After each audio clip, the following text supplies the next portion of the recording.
Hello, I'm Dan Anderson from DAV, the Disabled American Veterans, and you're watching the Tampa Bay Community Network.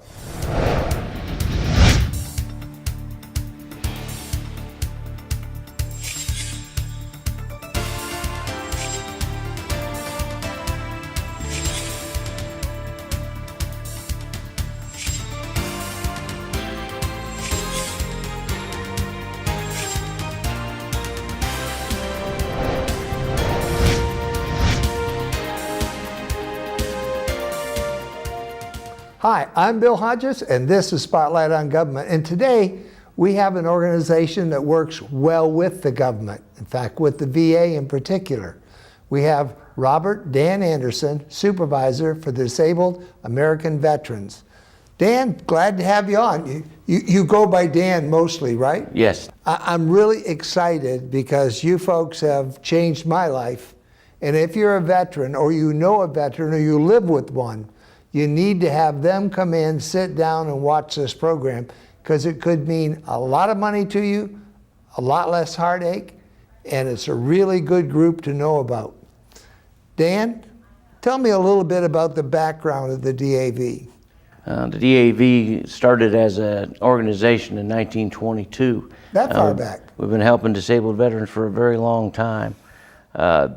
The organization at this point has 110 offices. To include Puerto Rico and Alaska. We also have an office in Hawaii as well. These offices are there to support, most of them are in regional offices for the VA, and they're there to advocate and assist the veterans in filing claims with them.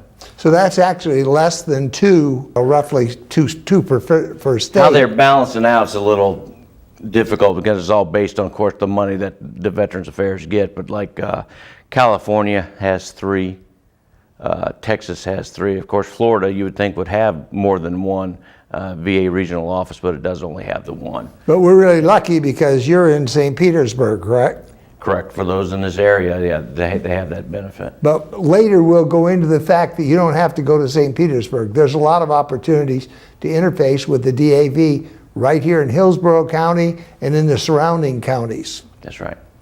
All right, tell me a little bit about what the DAV is set up to do. The DAV as an organization has always been set to assist with veterans and families getting the benefits from the VA. The entitlement is based on, of course, active service and injuries that you may have sustained while on active duty. The process of filing a claim with the VA has had its ups and downs for quite a few years now. At this point right now, the VA's had a couple black eyes, but I can assure you that does not happen at every regional office. I can tell you that as far as the VA hospitals here at James Haley and St. Petersburg, and the VA regional office here in St. Petersburg, I have had, in the 12 years that I've actually been at that RO, few complaints about the hospitals themselves. The VA process, of course, you're going to have arguments about it, but I know firsthand the processes that they're using and trying to implement now to make the decisions quicker and to avoid the backlogs that they have. One of the comments that we use, and it seems to be part of what we say on a regular basis, is you'd rather them take their time and come to a decision that's favorable for you because they reviewed the evidence than just rush through and just say no. The process, it can be long, but once the decision is made, that's where the next step is taken, whether you want to have an appeal, not have an appeal, or just give up on it altogether. We're there as an advocate to explain to you what the possibilities are based on the evidence that you have and what the current law provides for. Full disclosure, I am an Air Force veteran, United States Air Force. I go to the VA, James Haley, and I've been going there for 7, 8 years, somewhere in that neighborhood, maybe just a little longer than that. And I have never been treated poorly by that hospital, any of its staff. They have treated me like gold. I really cannot complain any way, shape, or form. And I wonder at these people complaining what they maybe haven't done themselves. Well, I will tell you too, and anybody that's listening out there, if you've had a pleasant experience, they like to hear good news too. Write a letter to the secretary. Tell him how happy you are with that facility, because people should get kudos for doing a good job. And like I said, the more there is, the more happier they are to do their job, and in turn, you get a better service from them. Little more disclosure, and we'll have a couple of these as we go along. I have tried diligently to get the Haley VA people to come on the air with me so we could talk about the wondrous place that they provide. To this point, they've not. Maybe it's just a little gun shy. I think that once they recognize that they're not going to be gunned for, they might be more apt to come on board. I have a lot of contact within the VAMCs, at least at the St. Petersburg level, and I do have some contacts over at Haley as well, that I think once they know that where you're coming from, that you're not wanting to highlight the negatives, that you're wanting to highlight the positives, you're going to get a different response. I've had no negatives over there. They have treated me from everything from a back surgery to a cold. Mm-hmm. And I've had nothing but people who cared about me. You know, when I talk about that, I'm not talking just about the doctors, but the nursing staff, the people at the front door when you walk in. If you have a problem, you tell them what you need. And the other day, one of them walked me to where I needed to go. This new facility they have off of 75 there on Fourier Avenue, it's just beautiful. They got valet parking. I mean, and I'm always on time when I go there. Right. It's amazing to me. And even the scheduling, because I've been using the VA in St. Petersburg there since I retired in 2000. And the scheduling has never been an issue with whichever avenue of treatment that you need, even as far as medications go or anything like that.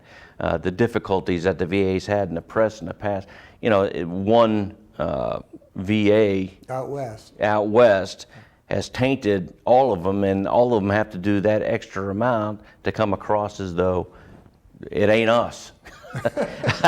And I will tell you that they have open houses at the VA MC over at James Haley. I don't know when the last one they had there was, but I know that Bay Pines has had at least 3 open houses in the last 2 years where they invite the public to come in. Now, granted, some come in there and they're more concerned about their own claims, and granted, maybe they should be, or the treatment that they're getting at those hospitals. But I know that they are gathering their staff to put them on a stage to do the best they can to address the issues. They don't just throw away mail that comes in.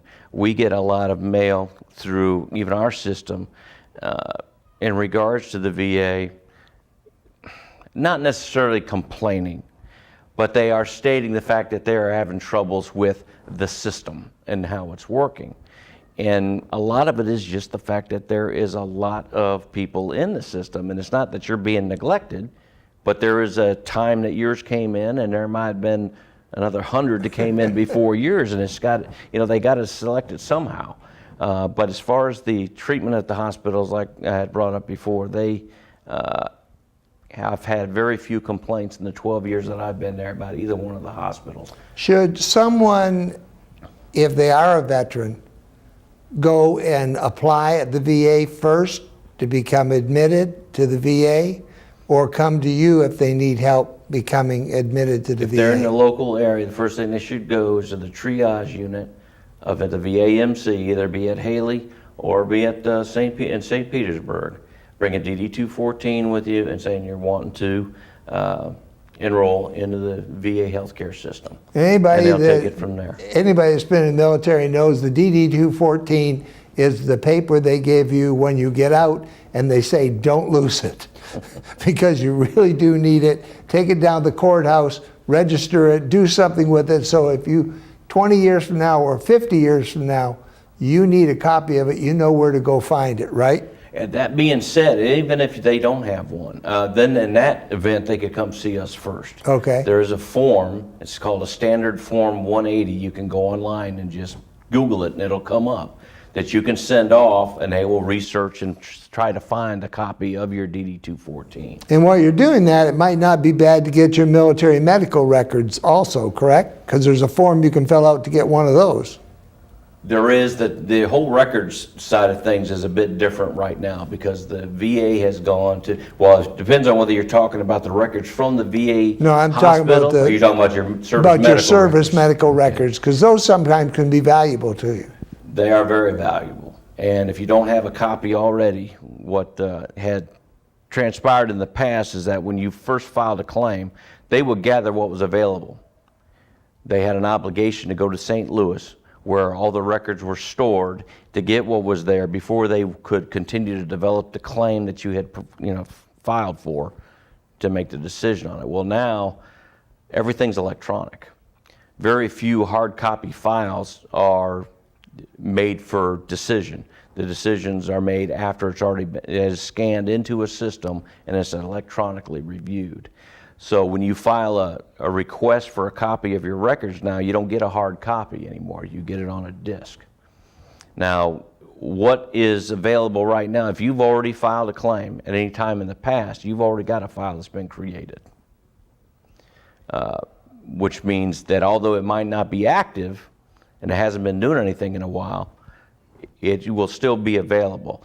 And it might even still be in hard copy form. Once you file the claim, then it would be put back into the electronic And let's system. talk about filing a claim. Okay. They can come to you over in St. Petersburg, but there are also local chapters of the DAV, for instance, in Sun City Center. I was doing a project called the Veterans Photo Project, got talking to a number of people, and they suggested that because I don't hear very well, did I have a problem with it? And I said, yes, I worked on bombers in the military. And they said, oh, well, you need to come and talk with us, which I did, and they filed a claim. So the chapter level here in the county, and you don't have to be a member of that chapter. All you have to do is contact them, but how would they find them? Well, we don't require you to be a member of the DAV at all for our assistance. There are several chapters in this particular area. You got Chapter 110, Sun City Center. Chapter 4 in Tampa, Chapter 11 in Clearwater, Chapter 13 in St. Petersburg. You can Google just Chapter 13 DAV or DAV Chapters Florida, and you can be given a list. I can also give you a phone number, 727-319-7444, where we can tell you where the most local chapter is to you. Once you set up an appointment, you go in and talk with one of the service officers. Now, there's different levels of service officers, correct? I mean, the chapters have people who volunteer, Right. but you're a paid professional by DAV, and you're pretty well trained from what I understand. What is the training train process? those different levels. And you, in order to be a service officer, you have to also be a disabled American veteran, correct? Correct, that's right. So explain how one got to be in your position. Once you're in that situation, you get out of active service, you can file for what's called, one of the VA benefits is called vocational rehabilitation. Through that program, this is how I got into it anyway. I was advised of the organization and what they did. Now, even at that time, I was a member. I didn't even know what they did. But once I found out about it, you interview, of course, and the program is set up to where the VA has a memorandum of understanding with the DAV and how they incorporate the pay, and where the VA pays portionally, the DAV pays portionally, until you become fully trained, and then the VA is done. So as far as the training, it goes a 16-month training program for national service officers. Department service officers and chapter service officers are actually trained by us throughout the state, which they are trained twice a year. Their training is not quite as intense as ours, but the point that being is that they can always contact us when they're discussing things with you if they have any hurdles that need to be jumped. So, yeah, to me, it's something that many people out there who served served honorably. And I found with our photo project, I would say, we want to take your picture. You're a vet. Well, yeah, but you know, I didn't see combat. I pushed paper, or I worked in the motor pool, or whatever, and I kind of feel bad about this hero thing. Well, I want you to understand, once you signed your name on that paper, once you agreed to give them a piece of your life, you give them all of your life for that period of time. And that makes you a hero in my mind. And they deserve the benefits that are out there. That's why they're there. Yeah, sometimes you have difficulty in talking, especially World War II vets, even Korean vets, nothing against any of the other vets, but they don't feel as though they feel like they're taking away something that they're not entitled to, and that's wrong. And you try as best you can to convince them, but some are just not willing to make that step. But we can only provide the information, let them know what's available to them, and make ourselves available to them to assist them in filing what claims they may have. What are some of the benefits that if I came into you and talked to you as a vet who thought I had some kind of injury, illness, whatever, that was service connected, what are some of the benefits that I might get by coming in and talking with you? As far as there's two different systems. You have the VA healthcare system and the VA benefits system. Now, within the VA healthcare system, the determination as to what level of disability percentage-wise you are puts you at a different priority group within this system. The veterans benefits side of it, you can get anywhere from 0% to 100%, plus there are side increases that can go along for specific disabilities that are, of course, more intrusive to what you deal with on a daily basis. But 10% to 100%, there are additional monies that are available, are benefits that go along with it if you have children under 18 and you're over 30%. There are also widows benefits that a lot of widows are not aware of. Really? No, I wasn't aware of that either. Yeah, widows is called dependency indemnity compensation, and what that comes down to, especially when it comes to veterans specifically, is what I'm focusing on right now, is Vietnam vets. Vietnam vets that have died due to certain conditions allow for the wife to get a benefit called this DIC, which can be anywhere from $1,300 to $1,500 a month. Really? And sometimes even more than that. But basically what it comes down to, there's a list of presumptive conditions that are due to Agent Orange exposure while in Vietnam. And that can be Googled. You just Google that and it'll tell those conditions as well. Now, the veteran does not ever have to have filed a claim for these conditions. Nor had to die from it, correct? Nor had to die. Well, if the condition, yes, it would have to have been something that he had died due to. The condition has to be, if he had lung cancer and died of lung cancer, then yes, that would be a presumptive condition she could file for that benefit under. Okay. But he couldn't have had lung cancer and then die of getting hit by a car or something like that, right? Even though he had a condition. Correct. And he would have had to have died due to that service-connected condition. And it would be... Or that he wasn't service-connected at that time. Right. But she could have filed because it was a presumptive condition. And they go back and look at it. Right. Whether she's available for benefits. Correct. Yeah, that's a little confusing to try to throw all together. But that's why these offices are there. If you come out of this totally confused on what you can do or can't do, all I ask you to do is get a hold of one of the DAV chapters. Let them know what your situation is. They will set you up with someone like Dan or one of the volunteers from the chapters. And it's worth it, and it's a good thing to do, and you deserve it. It's not a matter that, oh, I don't deserve this. I have 12 service officers in my office that are more than willing to help you find out whether or not you're entitled to and assist you in getting what you are entitled to. So there's lots of help out there and things that you can do. And the county veteran service officers as well will, if you designate the DAV, if that's who you want to represent you, they will make sure that you fall under their representation. And that's the other thing. I filed a form that said, you represent me. Mm-hmm. What does that entail? That form it's an authority to represent for the VA. We call it a POA, a power of attorney, but that tends to scare people away sometimes. All it does is give us the authority to represent you before the VA. It doesn't give us authority to check your bank accounts or anything like that. It is strictly for that representation and advocacy with the VA. It's a VA Form 21-22. You can go online, fill one of those out, and send us to us. If you've already had a claim in the past, at any time, your representation would change over to us. If you've never filed a claim before, it won't do anything. But in my instance, they approved the claim. They saw that there was a direct relationship. But what if they don't approve the claim? Is there an appeals process? You have 1 year. And will you help with? Yes. You'd all help with that? We're cradle to grave, for lack of a better way of saying it. You have 1 year from the date of the decision to file an appeal. Okay. With that decision. There are different avenues of an appeal. You can either do a traditional appeal, which basically bypasses the regional office and waits for the Board of Veterans Appeals to make a decision.